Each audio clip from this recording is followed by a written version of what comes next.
Hey everyone, Yan Zhao back again.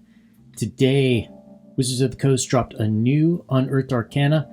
They are clearly working on some kind of a big dragon book because today's two new classes, we have Way of the Ascendant Dragon, which is a monk class, and Drakewarden, a new kind of Beastmaster Ranger.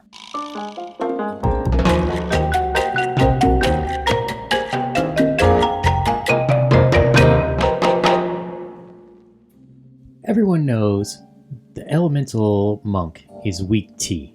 It's perhaps the most surprising and one of the worst subclasses included in the original 5e Player's Handbook. Well, Wizards has fixed all of that. They are combining monks with dragons. So the Way of the Ancient Dragon. Monks who follow Way of the Ascendant Dragon revere power and grandeur of dragons. They alter their own ki to resonate with dragon might, channeling it to augment their prowess in battle, soar through the air, and to bolster their allies. As a follower of this monastic tradition, you decide how to unlock the power of dragons through your ki. They give you a list of some different origins. You honed your abilities by observing a dragon and aligning your ki with their world-altering power. A dragon personally took an active role in shaping your inner energy. I don't know, he's like your personal life coach or something. You studied at a monastery that traces its teachings back to centuries or more to a single dragon's instructions. You spend long stretches meditating in the reign of influence of an ancient dragon's lair, absorbing its ambient magic. You found a scroll written in Draconic that contained inspiring new techniques, or after a dream that featured a 5-handed dragonborn. You awake with altered ki, reflecting the breaths of dragons. Maybe it should be a 5-headed dragonborn. I'm going to say it should be 5-headed, not 5-handed, because 5-handed is kind of weird. Alright, so at level 3, the Draconic Disciple, you channel your Draconic ki to imbue your unarmed strikes with the essence of Dragon's Breath and to use your connection with Draconic creatures to magnify your presence. You gain the following benefits. When you damage a target with an unarmed strike, you can change the damage type to acid, cold, fire, lightning, or poison. Very handy, especially when you have creatures that are immune to standard bludgeoning or piercing type damage. And let's say you're fighting creatures on the fire plane, they're generally resistant to fire and cold, so something like lightning is a nice backup.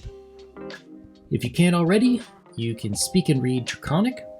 If you fail a Charisma Intimidation or Charisma Persuasion check, you can use your reaction to re-roll the check as you tap into the mighty presence of dragons. Once this feature turns a failure into a success, you can't use it again until you finish a long rest.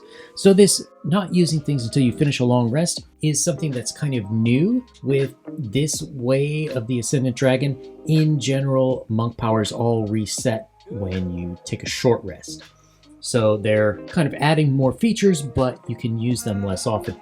It's kind of nice. Monks are great, but sometimes they can be a little boring to play because, okay, I guess I'll punch stuff on my turn. Bonus action, I'll punch it some more. We start to get some more variation. Breath of the Dragon, also 3rd level. You can channel your ki into destructive waves of energy like the dragons you emulate. When you take the attack action on your turn, you can replace one of the attacks with an exhalation of draconic energy, either in a 20-foot cone or a 30-foot line that is 5 feet wide, your choice, and you get to choose the damage type from the various elemental options. Although, strangely enough, there is no thunder option. I guess, yeah, okay, dragons generally lightning, but still, you'd think. Each creature in the area must make a dexterity saving throw against your ki, save DC, taking damage of the chosen type equal to 2 rolls of your martial art die on a failure, or half as much as the damage on a success. At level 11, the damage of your breath increases to 3 rolls of your martial art die. You can use this feature a number of times equal to your proficiency bonus, and you regain all expended uses when you finish a long rest. While you have no uses available, you can spend 1 ki point to use this feature again. This is pretty nice in a couple different ways. A, It's a 20-foot cone, so it gives you a bit more of an AoE power. 30-foot line is quite nice because those stupid darts that everybody uses are only accurate to 20 feet, and then you get to throw things at disadvantage. So this is way better. And you can hit everything in that line. Wings unfurled. When you use your Step of the Wind, you can unfurl spectral draconic wings from your back that vanish at the end of your turn. While the wings exist, you have a flying speed equal to your walking speed. That's pretty good, because in general, monks get a pretty badass walking speed.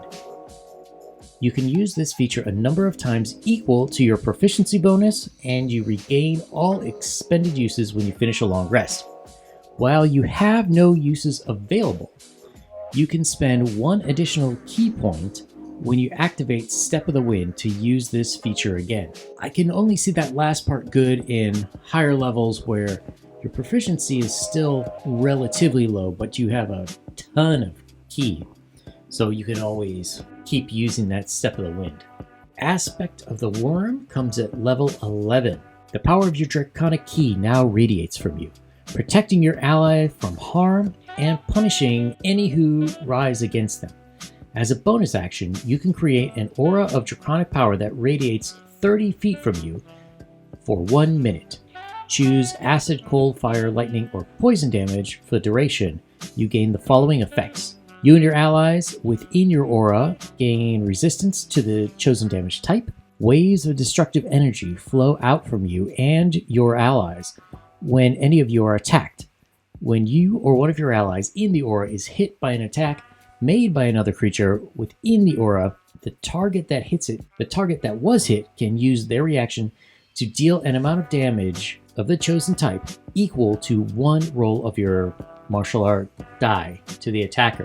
1 martial art die is going to be fairly low by the time you hit level 11, but any damage helps. I don't know if it's worth other people not using their own reactions, but it's pretty darn good overall. The resistance part alone, giving anyone within 30 feet resistance, is good.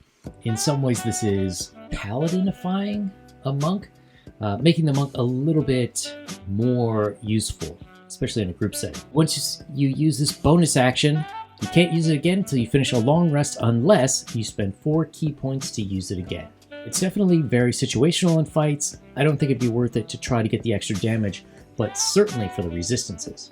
Ascendant Aspect, level 17. Your Draconic Key reaches its peak. You gain the following benefits. You gain blind sight out to 30 feet. Within that range, you can effectively see anything that isn't behind total cover, even if you're blinded or in darkness. Moreover, you can see an invisible creature within that range unless this creature successfully hides from you. When you damage a creature with your Breath of the Dragon, the energy clings to the target. At the start of each creature's turn, it takes damage of the type that your breath dealt equal to 1 martial art die. At the end of its turn, the creature can repeat its save.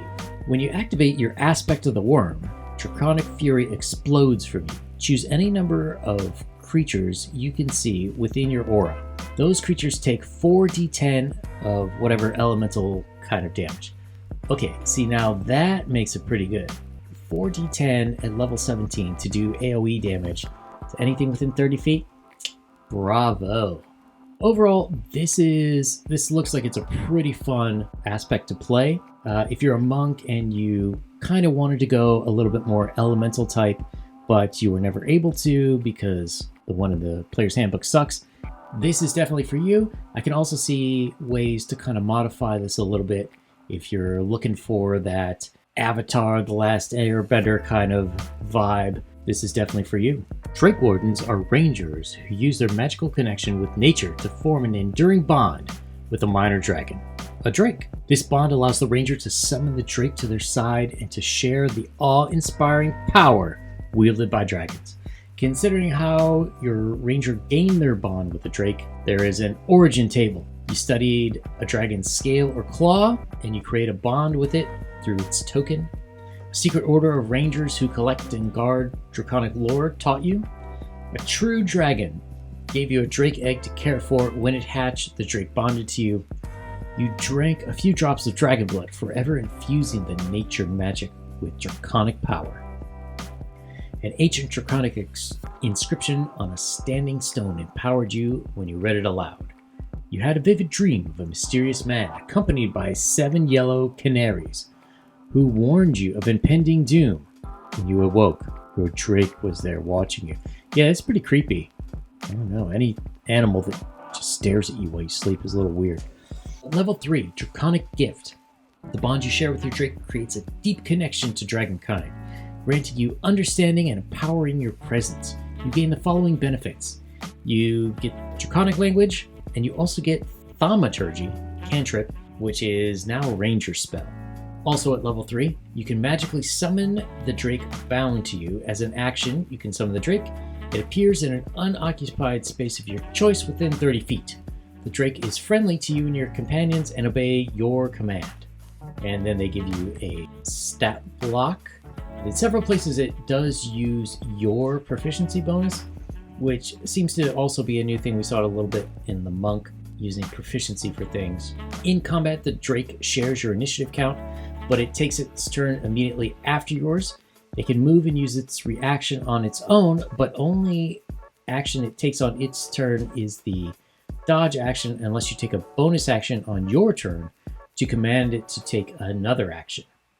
That action can be one in the stat block or something else. If you are incapacitated, the Drake can take any action of its choice, not just dodge. Once you summon the Drake, you can't do so again until you finish a long rest, unless you expend a spell slot of level 1 or higher to summon it. The Drake remains for a number of hours equal to your proficiency bonus until it is reduced to 0 hit points. Until you use this feature to summon the Drake again, it will disappear and then come back. Why would you do that? Or until you die. Well, that's going to be bad. Anything the Drake was wearing, carrying, is left behind when the Drake vanishes. I gotta say, this is the part that I don't like. It's like a pseudo Beastmaster. I understand that a lot of people are very hesitant to use their creatures because they can die and they don't want to lose it. But at the same time, the dragon should be there the whole time. Maybe they can come up with some other way that it, I don't know, shrinks down or is carryable or something. But I don't know, just disappearing and then reappearing.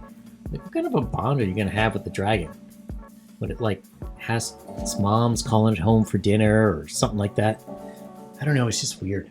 It is a small dragon. It does have dark vision. It's got a lot better stats than most characters. And then it has Draconic Essence. When you summon the Drake, choose a damage type, any of the colored dragons. The chosen type determines the Drake's damage immunity, the damage of its bite, and the damage of its infused strike trait. Alright, so it's got actions, basically a bite attack, and its reactions. Infused strikes when another creature within 30 feet of the Drake that it can see hits with a weapon attack. The Drake infuses the strike with its essence, causing the attack to deal an extra 1d6 damage of the type determined by its Draconic Essence. Alright, level 7, Bond of Fang and Scale. The bond you share with your Drake intensifies while projecting you and stoking the Drake's fury. While your Drake is summoned, you and the Drake gain the following benefits. You gain resistance to whatever damage type, and you get one of the following. The Drake gains a swim speed of 40 and can breathe both air and water, or the Drake grows wings and gains a flying speed of 40 feet. It's kind of slow for flying, but it's pretty awesome. The Drake's bite attack deals an extra 1d6 damage, whatever elemental type you chose. Drake's breath weapon, level 11. As an action, you can exhale a 30-foot cone of damaging breath or cause your Drake to exhale it. Choose acid, fire, lightning, poison, blah blah blah. Each creature in the cone needs a dex save against your spell save, or it takes 66 on a failed save, or half as much on a successful. Damage increases to 8d6 when you hit 15.